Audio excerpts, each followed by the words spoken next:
and dear students, once upon a time there was a beautiful village called Gaganpur. There lived a happy family of Krishna and Geeta. They had a daughter named Smita and a son named Anant. Smita and Anant were good at all the events at school. Though Anant was a year younger to Smita, he was far better than Smita in some things. Anant was a talented boy because he was the best table tennis player and the fastest runner in his school. Smita and Anant both were learning to play the sitar.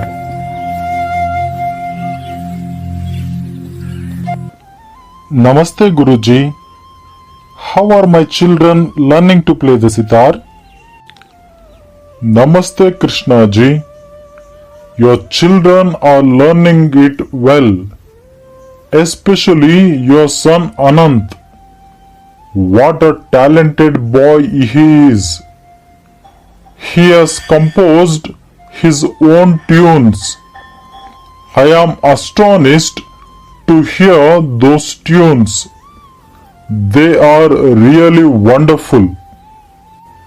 Thank you, Guruji. I am very happy to know it. One day, when Anant and Smita were getting ready to go to the music classes, at that time Anant fell down and became unconscious. His parents took him to the hospital. After checking him, the doctors said that Anant was suffering from cancer. They also advised Anant's parents to take Anant to the cancer hospital in Mumbai where Anant could be cured. So they came to Mumbai and stayed in Aunt Sushila's house. They had come with high hopes in the miracles of modern science.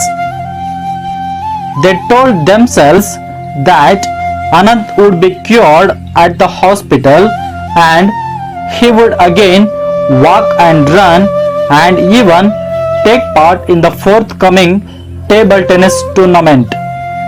And he would play the sitar and perhaps would be a great sitarist one day. Doctor, how is the condition of my son? His condition is growing worse with each passing day. Doctor, please save my son. I am sorry. It's too late. Take him home. Give him the things he likes. Indulge him. Anant's parents knew then that their son had not many days to live, but they did not voice their fears. They came back to Aunt Sushila's house. They laughed, smiled, and talked and surrounded Anant with whatever made him happy. They fulfilled his every need and gave whatever he asked for. One morning, Smita was reading the newspaper. Wow, Pandit Ravi Shankar is playing tomorrow at the Shanmukananda Auditorium. Shh. You will wake him up. You know, he needs all the sleep and rest he can get. Pandit Ravi Shankar, the sitar maestro. We mustn't miss the chance. I have always wanted to hear him and see him. Lie down, son, lie down. He actually raised himself up without help. I must hear him and see him. It's the chance of a lifetime. When you are better, this is not the last time they are going to play.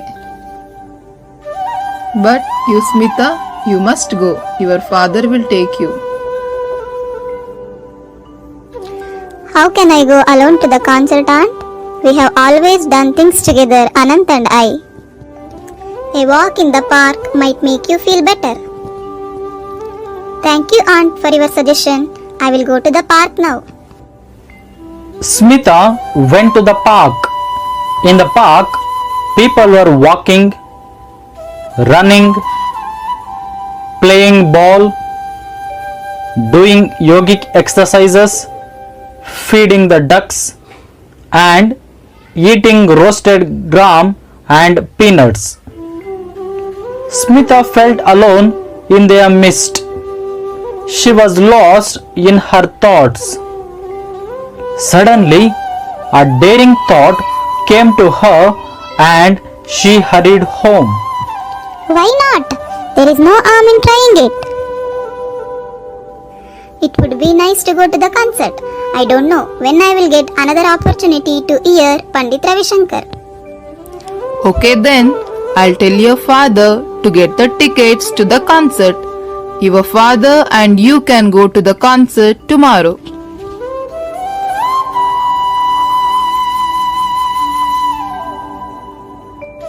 Bye, Mom. Bye, Aunt. Bye, Anant. Bye, Smita. Bye, Smita. Bye, Smita. Lucky you. Smita and her father reached Shanmukananda Auditorium in time. Sitting beside her father in the gallery, Smita heard, as in a dream, the thundering welcome the audience gave the great master. Then the first notes came over the air and Smita felt as if the gates of enchantment and wonder were opening. Spellbound, she listened to the unfolding ragas, the slow plaintive notes, the fast twinkling ones, but all the while the plan she had decided on the evening before remained firmly in her mind. The chance of a lifetime. She heard Anant's voice in every beat of the tabla.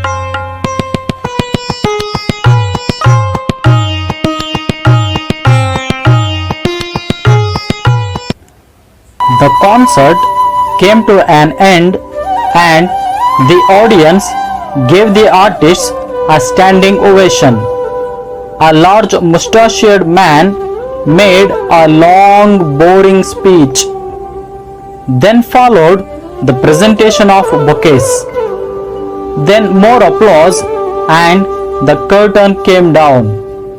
The people began to move towards the exits. Now was the time. Smita wriggled her way through the crowds towards the stage. Then she went up the steps that led to the wings, her heart beating loudly.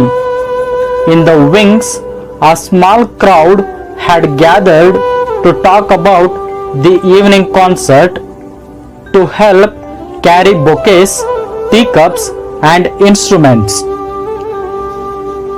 He was there, standing with the man who played the tabla for him, the great wizard of music, Ustad Allaraka.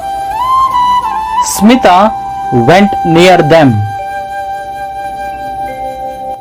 Namaste, sir. Yes, Smita narrated her story and the story of her brother who lay sick at home and of how he longed to hear him and the Ustad play. Little girl, Pandit Ji is a busy man. You must not bother him with such requests. Pandit Ravi Shankar smiled and motioned him to be quiet. He turned to Ustad Sahib and said, What shall we do, Ustad Sahib? The Ustad replied, Tomorrow morning we perform for the boy.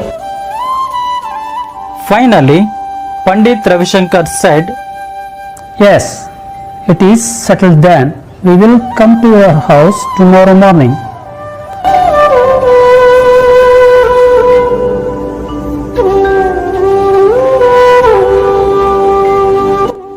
It was a very excited Smita who came home late that night. Anant was awake, breathing the oxygen from the cylinder. Did you hear him? I did, and I spoke to him, and he will come tomorrow morning with the tabla ustad and they will play for you. Thank you, sister. And the following morning, Aunt Sushila's neighbors saw two men getting out of a taxi which pulled up outside their block. They could not believe their eyes.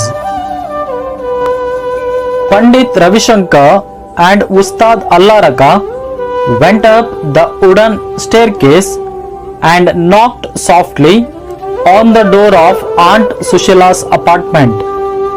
They went in, sat down on the divan by the window and played for the boy, surrounding him with the great and beautiful happiness as life went out of him gently, very gently.